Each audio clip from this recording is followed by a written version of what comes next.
NS 심화반 답안 작성 기법 챕터 4 차별화 전략입니다. 안녕하세요. 저는 NS 심화반의 백혜원 멘토입니다. 답안 작성에서 제일 중요한 것을 꼽으라고 하면은 차별화 전략입니다. 이 시험은 어쨌든 남들보다 1점을 더 받아서 1점 차이를 계속 누적을 시켜가지고 합격을 하는 방식으로 갈 수밖에 없어요. 그러기 위해서는 남들보다 플러스 1점을 하기 위한 이 차별화 전략 중요할 수밖에 없는데요. 그래서 이 차별화 전략을 가장 기본이 되는 기본적인 요소와 그리고 답안을 고급스럽게 품질을 업그레이드 할 수 있는 요소로 챕터 구성을 했습니다. 자, 그러면 강의 시작해 볼까요? 네, 첫 번째는 개념도입니다. 개념도란 지식에 대한 논리적인 사항을 추상화, 도식화해서 나타낸 그림이고요. 구성도란 물리적인 시스템 간의 구성을 추상화해서 단순하게 나타낸 그림입니다. 그래서 개념도는요, 여러 가지 유형의 개념도가 있지만 첫 번째, IPO 레이어입니다. 그래서 인풋, 프로세스, 아웃풋인데요. 딱 보시면 아시겠죠? 인풋, 프로세스, 아웃풋입니다. 이 그림 보면 어디서 많이 기억나는 토픽 있지 않나요? 이 그림 보시면 그 토픽이 기억나시면 될 것 같아요. BCP라든지 아니면 IT 컴플라이언스. 그게 이 개념도로 그렸죠. 그래서 이 형태는 가장 기본적이지만 가장 쉽게 사용할 수 있는 IPO 레이어이고요. 그리고 가운데 이 네모칸은 여기 나와 있는 이 형태들로 구성을 하시면 됩니다. 그래서 여기 있는 형태들로 키워드를 채워주시면 되는데, 근데 이때 주의하실 게 뭐냐면, 이 두 가지 형태는 키워드로 채우기에 좀 뭔가 허전하죠? 그래서 이 안에 이런 간단한 그림들 있잖아요. 예시를 보면은, 아이고, 이 안에 이렇게 그림을 그려가지고 약간 흐름도, 그 구성도 있잖아요. 구성도하고 섞인 느낌으로 키워드를 적절하게 배치해 주시면 좀 더 풍부해 보이는 개념도가 되겠죠. 그래서 IPO 개념도를 이런 식으로 활용을 하시면 좋을 것 같고요. 그래서 이거는 IPO 개념도의 예시입니다. 여기 있는 형태는 아마 많이 보신 형태들일 거예요. 그래서 이런 것들을, 이런 형태의 그림들을 활용하면 되겠구나 라고 전략을 좀 수립을 하셔가지고 진행을 하시면 될 것 같고요. 다음은 피라미드 구조입니다. 피라미드 구조를 보면 생각나야 되는 토픽이 단 하나 있죠. 바로 CMMI죠. 그래서 이거는 CMMI는 초기, 중기, 말기로 어떤 기술의 성숙도를 설명할 때 아주 좋은 모델이기 때문에 요거를 적절하게 4단락 같은 걸로 제시를 하면 정말 좋은 그림입니다. 그래서 초기에는 뭐를 해야 되고, 중기에는 뭐를 해야 되고, 말기에는 뭐를 해야 되고, 아니면 초기에는 어떤 기술을 도입을 해야 되고, 도약기에는 어떤 기술을 도입을 해야 되고, 최적화기에는 어떤 기술이 있으면 된다. 이런 식으로 피라미드 구조로 설명하면 좀 더 풍부한 개념도가 될 수 있기 때문에 요 피라미드 기억해 주시고요. 다음은 육면체 구조입니다. 이 육면체 구조 보면 생각나는 건 단 하나밖에 없을 거예요. 감리 프레임워크. 감리 프레임워크가 육면체 구조로 되어 있는데, 여기서 중요한 건 뭐냐면, 이게 감리도 보면은 관점으로 3개 나누잖아요. 그러니까 어떤 토픽을 3가지 관점으로 나눌 때 이게 정말 유용해요. 그래서 저는 관점을 나눌 때 이런 육면체를 좀 자주 활용을 해요. 그래서 여기는 첫 번째 관점, 두 번째 관점, 세 번째 관점으로 나누고, 그 다음에 여기 키워드, 여기 키워드, 여기 밑에 키워드를 적어서 각 관점별로 어떠한 특징이 있는지 기술하고, 그 다음 단락의 표로 관점을 상세 설명하면 정말 연결형으로 답안이 되기 때문에 논리가 살지 않을까요? 그래서 그럴 때 이 육면체 레이어를 적절하게 활용해 보시면 좋을 것 같고요. 네, 다음은 플로우 링크입니다. 그래서 이렇게 기술의 발전 과정을 설명을 하거나 아니면 절차를 계속 반복적인 PDCA 절차를 설명하거나 할 때 이러한 방식을 활용하시면 됩니다. 그래서 예시 그림은 여기 나와 있는 것처럼 이 뭔가 발전되는 데이터의 흐름, 이런 것들을 개념도로 보여주시면 될 것 같아요. 네, 다음은 리니어 링크입니다. 이렇게 연결되는 거는 딱 절차도로 쓰기 딱 좋죠? 그래서 이렇게 연결되는 절차들, 이런 식으로 단계, SDLC의 절차들 같은 것도 이런 리니어 링크로 표현할 수가 있습니다. 그래서 이거는 자로 간단하게 그리지만은 정말 표현력 있게 설명하기 아주 좋은 방식이고요. 그 다음에 레프트 라이트, 라이트 레프트 링크라고 해서 어떠한 3가지가 모여서 넘어가는 거. 이 그림 보이면 뭐 생각나는 게 없나요? 신경망의 히든 레이어와 아웃풋 레이어를 딱 보실 수가 있죠. 그리고 얘는 이런 기술들이 이렇게 확장이 된다. 이렇게 보여줄 수 있는 그림이고요. 그래서 여기 보시면은 이 두 가지가 혼용되어 있죠. 이 기술이 세 가지로 바뀌고 세 가지가 하나로 합쳐서 활용할 수가 있다. 이런 식으로 연역적, 진압적 설명식 활용을 할 수가 있습니다. 네, 다음은 탑다운과 버텀업인데 트리 구조라고 보시면 될 것 같아요. 네, 트리 구조는 제일 중요한 핵심이 뭐냐면 트리를 그리실 때 각각 항목별로 키워드를 적으시는 게 핵심입니다. 이 키워드가 없으면은 그 다음에 표하고 내용이 중복이 되기 때문에 키워드를 그려서 이 표하고 차별화를 가져가는 게 가장 중요한 핵심이고요.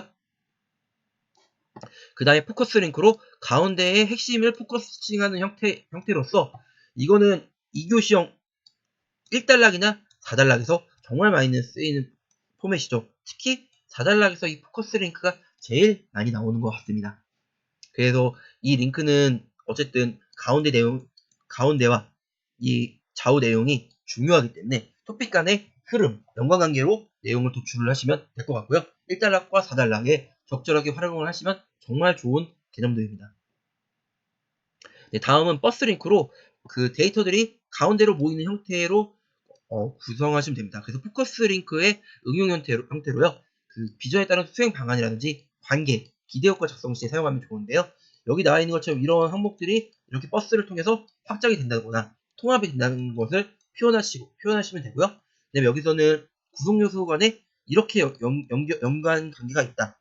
이런 기술들이 이런 산출물들이 인풋이 들어왔고 이걸로 EA 프레임워크와 EA 거버넌스로 활용이 된다. 이런 식으로 확장을 할 때 사용하면 아주 좋은 개념도입니다. 다음은 차트인데요. 차트는 2교시형에서 아주 좋은 1단락에서 하나입니다. 그래서 여기 나와 있는 것처럼 이런 파이 차트라든지 아니면은 이런 바 차트 그리고 라인 차트 이런 거를 적절하게 활용하시면 그거보다 좋은 1단락이 있을까요? 그리고 시각화 요소도 정말 좋잖아요. 그 데이터 시각화에서 1단락 시각화해서 이것만 한 게 없습니다. 그리기도 어렵진 않아요. 그냥 여기 나와 있는 것도 글이 맞지만 글이 너무 많아요. 이런 형식으로 키워드 하나 써주시고 뭐 어떤 게 중요해지고 있다. 이렇게만 1단락만 잡아주셔도 정말 훌륭한 1단락이 되어버립니다. 다음은 구성도입니다. 구성도는 시스템을 추상화하는 거라고 했잖아요. 그래서 이런 사용자, 시스템 내부 이런 식으로 추상화를 해서 그리는 구성도라고 보시면 될 것 같습니다. 그래서 구성도는 N티어 모델, 3티어 모델, 4티어 모델, CPND, CPNT 이런 식으로 레이어를 나눠서 작성을 할 수가 있습니다. 그래서 이 레이어를 나눠서 어떻게 요소들을 초밀초밀하게 그 데이터 흐름을 이렇게 키워드를 어떻게 보낼까 이런 요소들을 충분히 고려를 하시면 좋은 개념 구성도가 나오고요. 그만큼 남들이 못 쓰는 그 강력한 무기가 되실 수가 있습니다. 그래서 구성도는 여기 있는 이런 형태를 계속 참고를 하셔가지고 그리는 연습을 해야지 많이 늘 수가 있습니다. 그래서 저희 NS반에서는 개념도와 구성도, 정의와 개념도, 구성도를 그리는 연습을 꾸준히 하고 있기 때문에 이런 부분들이 많이 향상될 수 있는 부분이고요. 그 다음에는 표입니다. 표는 자를 통해서 그리는 게 좋은데 자에 3.5cm, 4cm, 9.5cm를 마킹을 해놓으시면 좋아요. 근데 여기서 보셔야 될 게 뭐냐면요. 가운데가 4cm라는 거예요. 그러니까 여기는 첫 번째는 그룹핑이 많이 쓰이잖아요. 키워드는 4cm의 넓은 공간에서 작성을 하고 나머지 설명으로 채우는 거예요. 간혹 가다 보면은 가운데 키워드 부분 넣는 부분을 길게 해가지고 공백을 많이 남기는 경우를 많이 봤는데 그러면 답안에 공백이 너무 많아지기 때문에 그 답안이 좀 비어 보이는 효과가 많이 있습니다. 그래서 약간은 좀 꽉 차 보인다는 느낌을 받게 하시려면 3.5cm, 4cm, 9.5 정도로 잡으시는 게 좋고요. 아니면은 그 가운데 이 4cm를 맨 뒤로 보내가지고 키워드, 설명, 사례 또는 산출물 형태로 작성을 하셔도 됩니다. 그래서 요소형과 추가형 이런 형태들이 있고요. 그래서 요소형은 단계별 진화과정 발전 과정을 요소, 유형, 측면, 특징으로 나눌 수 있고요. 추가형은 항목, 활동, 요소, 절차의 특징, 산출물, 기대효과, 사례로 볼 수 있습니다. 그 중에서 구분과 측면은 그룹핑이죠. 표에서는 그룹핑이 제일 생명이에요. 그래서 그룹핑 잡는 연습을 정말 많이 하셔야 됩니다. 그래서 그런 그룹핑을 하기 위한 방법은요. 절차 흐름 전략 방안에 PDCA, 환연미실, 기업모기, 방법 채운, 인진 확정, MCOA, KTAM, 필저활, 포시, 포피, 비목전과, 컨거키, 표정기부가 있고요. 그 다음에는 설명, 고려사항, 기대효과의 제비기, MOTLS, SMAC, 개조도 구지음지 모평, 외관표법, 패스트가 있고요. 네, 비교에 대한 표 그룹핑은요. 절방상 관기도, 개모톡 기장단사, 핵번기 특방, 표사공장 단유, 인조기프. 그래서 이러한 그룹핑 메타, 그리고 세부 키워드들을 몇 개 정도는 암기를 해주시면은 이런 게 바로바로 나오기 때문에 표 그룹핑 할 때 정말 유리해요. 그래서 이런 것들을 몇 개 암기를 하셔가지고 써주시면 좋아요. 저는 PDCA랑요, 포시, 포피, 그 다음에 여기 보시면은 MOTLS, CPND, 패스트, 절방사 관계도, 인조기프 정말 많이 사용했습니다. 그래서 이런 것들을 적절하게 끄집어가지고 쓰는 게 하나의 답안의 작성의 스킬이에요. 그 템플릿을 가져오고 이런 그룹핑 암기된 거를 머릿속에 끄집어오고 키워드만 매핑시키면 답안 금방 갑니다. 그래서 저희 NS반에서는 이런 거 연습을 하기 위해서 정말 많이 투자를 하고 있습니다. 그 다음에 차별화 전략의 마지막 용어입니다. 고급스러운 용어는 답안의 신뢰성을 향상시키고 이 분야의 전문가처럼 보이게 되는 그 효과를 가져오게 됩니다. 그래서 그런 효과를 가져오기 위한 용어로는요. 마일스톤, 측정, BSC, 트레이드오프, 베스트 프랙티스, 워스트 프랙티스, 리워크, 익스퍼트 저지먼트, KPI, CSF, KSF, CSI, FU, 아사, 베이스라인이 있고요. 그 다음에 벤치마킹, 체크리스트, 탑다운, 버텀업, DMAIC, Do More Better, MEC, 리스, 로직트리, 트리즈, PDCA, SDLC, RNR, 워크플로우, 타사성 조사가 있고요. 그 다음에 계속해서 CTQ, COPQ, 거시적 관점, 미시적 관점, ROI, BEP, 효율성, 효과성, 밸류체인, 가치 창출, 테일러링, CR, CCB, 리비전, 아키텍트가 있고요. 그 다음에 검증, 확인, 분할과 정복, 공학적 접근, 연계, 이행, 프로액티브, 리액티브, 거버넌스, 리스크 엣지, 해저드, 리스크, 함, PM, STP 이런 식의 용어들은 답안에 적절하게 넣어버리면 정말 고급지지 않을까요? 저는 진짜 이런 용어들을 적절하게 썼어요. 해당 토픽이 키워드가 아닌데 안 쓴다. 아니에요. 그냥 이런 용어들을 답안에 정교로 곳곳에 배치를 하면 정말 좋아요. 그중에 특히 많이 유명한 것 중에 하나가 거버넌스죠. 거버넌스는 관리를 할 때 대표적인 키워드이기 때문에 관리에 대해서 거버넌스를 만들자. 거버넌스 체계를 구축하자.